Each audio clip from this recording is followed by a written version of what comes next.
You longtime fans of the Social Regressive will recognize this. This is a Savage Axis, and this is not the one that you saw me do that huge series on where we accurized and did all kinds of crazy stuff to an axis. No, this is somebody else's. This is a 30-06, so it's a long action, has a longer mag, as you can see right there, and this is going to have a bit of a heavier thump. Now, this was just the out-of-the-box XP set, so it came with the Weaver Caspa scope, the rings, the action, and then it sat in this black plastic stock.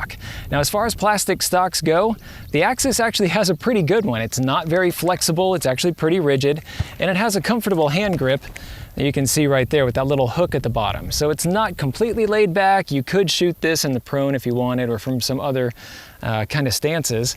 And you also have a pretty good buttstock back there with a pretty thick recoil pad. This is also adjustable. You can add extra spacers to get a proper length of pull.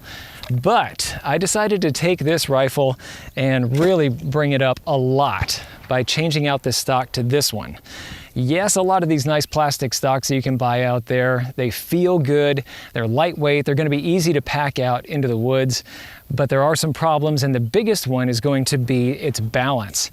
This is all steel up here out toward the muzzle end. You have the big old action, you have the scope, everything is kind of sitting out in front of you, and the more that you can move that mass backward, the more pointable, the easier to get on target your stock is going to be, your whole rifle is going to be. So this is the Boyd's Agility. This is going to be my favorite new stock, I think, and I think a bunch of you guys should check this out. This one has all the bells and whistles. This has an adjustable cheek riser. It has an adjustable butt pad. This is actually something that comes with the Agility, and if you didn't like the Boyd's at one because of maybe some of the angles that you found up here on the fore end or around the grip, you want something that's a little bit smoother, a little bit more hunter-like, this is your ticket because it has the adjustability back here and it has more of that classic hunter feel.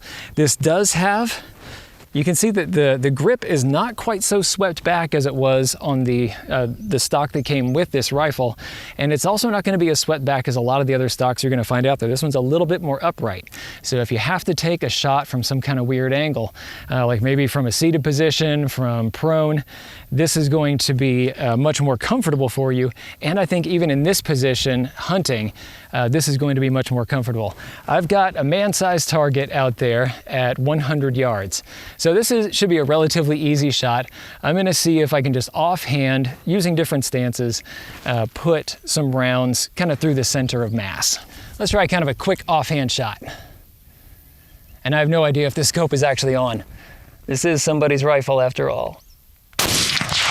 All right, that felt like it went through the lung right up here. We'll go down range and check it here in a bit.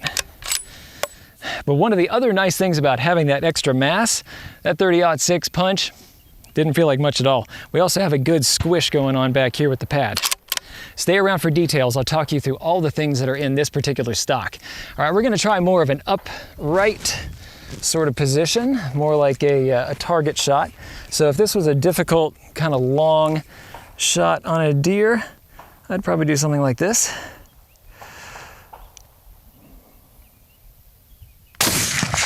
All right, that felt pretty good. That should have gone pretty well through the center if the scope is on.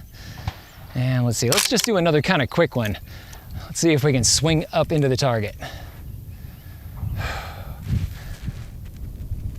Oh, there he is. Okay, that one, I think it kind of went through the other side, sort of went through this lung here. Let's see if we can take a headshot from that more upright stance. And really, this feels awesome. 30-06 is known for its, having a little bit more kick than a 308. But this feels awesome. Oh, I think I just got his ear. Just a little bit off. That felt awesome in all of those positions. I think this is going to be one that's easy to swing through a moving target. And you can see that because that balance has moved further back, we have more mass toward the back of this stock. I can hold this with one hand, and I should be able to track through game. Now it's gonna be a lot better if I use my other hand. All right, it looks like my buddy's scope was off, so I'm gonna try to fix it for him. This is the shot that I thought I put through the X. I thought it was through the middle. You can see that horizontally it's good, but it is vertically way off. All of these are pretty well off, so we'll have to fix those. This one that I thought was just kind of to this side of the head, that one up there, yeah, way up there. It looks like it would have been straight through the noggin if that zero had been right. And then we have a couple hits here on the body. At first blush, the Boyd's Agility stock looks a lot like a traditional hunting stock, and that's for a very good reason.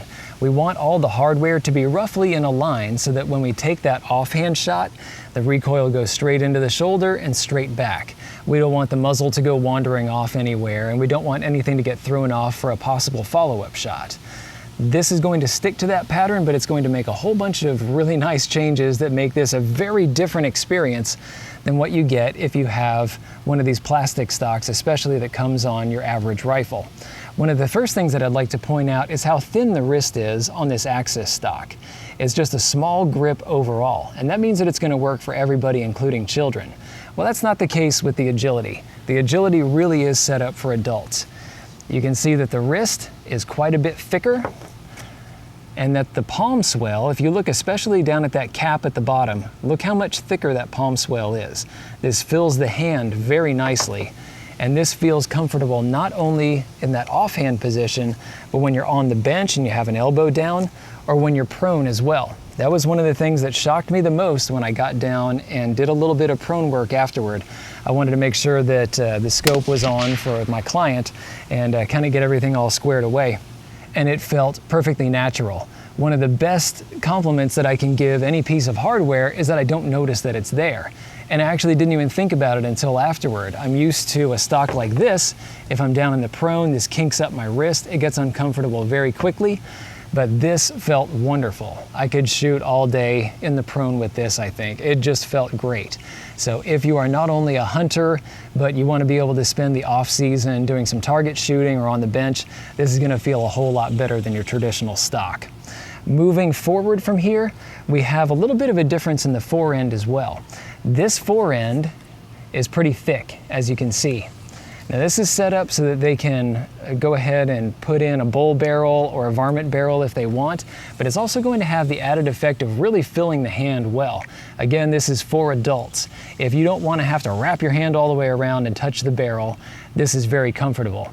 You get a little shelf of wood that your fingers can align to, and I found that just as natural as breathing. If you get into some of the other thinner stocks like this one, it's pretty easy to get up onto that hot barrel. Some people like it a little bit better, but for me, I'll take a little bit more meat. As we move further back, the comb on this continues in that kind of thinner shape. So you can see the top of the cheek piece here. It's pretty thin so that this can accommodate both left-hand and right-handed shooters. The same thing for the Agility. It's a little thin up top, but it has a nice round to it, so it doesn't cut into the cheek at all. It feels very comfortable. And one of the nice things about having this a little bit thinner is that it just naturally gets your eye on target with your head essentially straight up and down. There are certain stocks that I've been on that are much more rounded, and you feel like you have to crane your head around over the stock in order to see through it. This one, you just put it up against the side of your face and you're looking through the scope. The cheek riser on this one is an option. This won't work for every action, so check and see if your rifle is going to have this as an option. If you have a traditional bolt action rifle, they'll probably be able to cut this out for you and make this into a cheek riser. This is a little bit different than the Boyd's At-One one that has the button that you can push to track it up and down. This one is more like you set this up in your garage or at the range, you set this how you want it to be, and then you leave it there. This has 2 screws, so you take an Allen key and you loosen up these 2 bolts on the inside. You track it to where you want, lock it down, and you leave it. So this isn't one that you're going to be able to change out very quickly for another shooter. Back here, this is the traditional hardware. So one of the nicest things about this stock is it is completely compatible with the Boyd's At-One buttstock hardware. So if you want to get the extended length of pull, if you want to get a squishier butt pad like this one, this is the Boyd's logoed, I think this is a Pochmeyer decelerator. So if you want more squish, if you have a heavier hitting rifle, or you want to be able to get more length of pull, you can tack on something like this. And yeah, for an extra price, this is going to get you that just a little bit of extra everything. But if you do have some of the other parts, like the canting piece that you want to attach back here, you can. All those @1 parts slot right into this.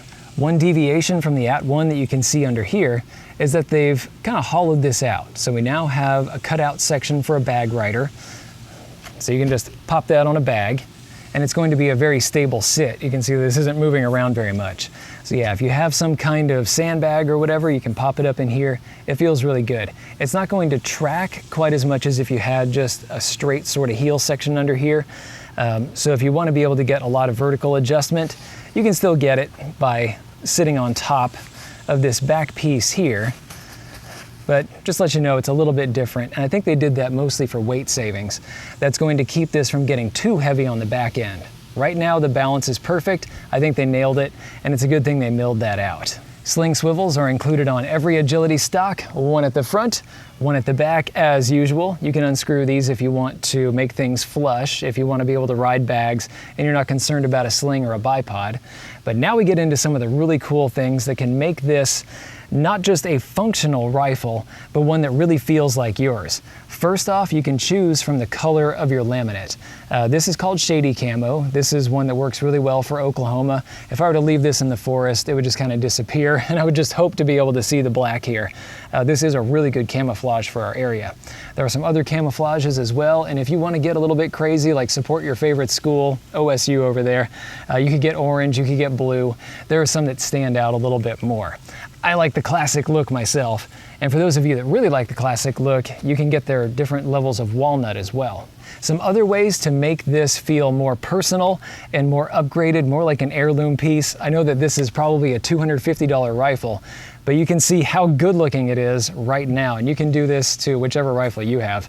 The checkering that you can order as an option is just gorgeous, and not only is it good looking, it feels really good too. This is all laser checkering, and you can choose from a whole variety of patterns.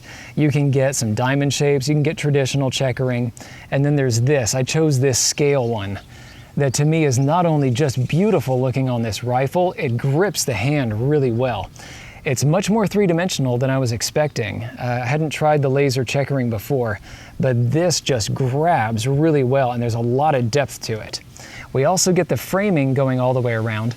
I chose this one that's a little bit simple and clean, but you can get some that have fleur-de-lis designs if you want to go for something that's very traditional. And check out this. This to me is the real party piece. This is beautiful under here.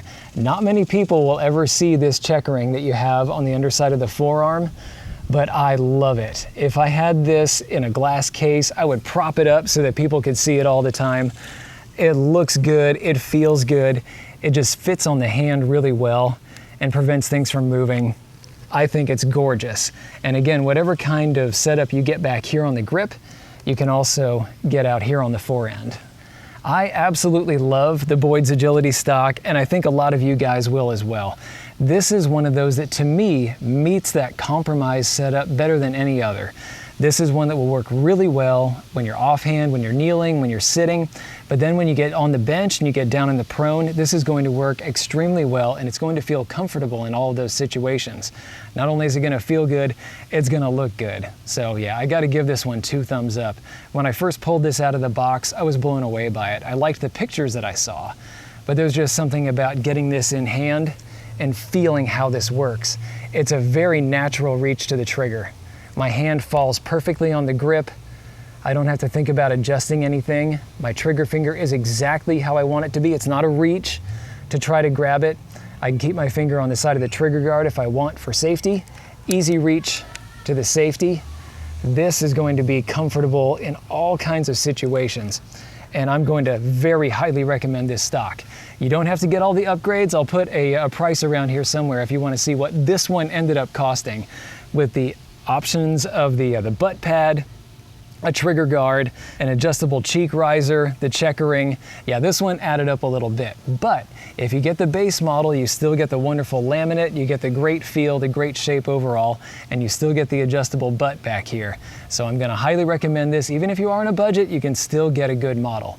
But if you wanna tick it up just a little bit and turn it into something that is, it's beauty, it's brains, it's brawn, it's everything, then yeah, go for the Boyd's Agility stock. Thanks a lot, you guys, for watching. Make sure you check out the series that we're working on in 6mm arc. We have a lot of stuff to talk about. We have scopes to talk about. We have a lot to get to, and patrons of the Destructive Arts are making this all happen. Thank you guys, and I'll see you in the next video. Thanks for watching. If you liked this video, be sure to like, share, and most importantly, subscribe. Even if you didn't like this particular content, go ahead and subscribe. There's probably something coming that's more up your alley. Check out this playlist right here. This is going to have videos in a similar vein to what you just watched. These 2 videos we cherry-picked for you. And finally, The Social Regressive is on Patreon. So you can become a patron of the Destructive Arts and earn some goodies while helping us to provide high-quality videos just by kicking us a few bucks a month. Thanks a bunch for your patronage.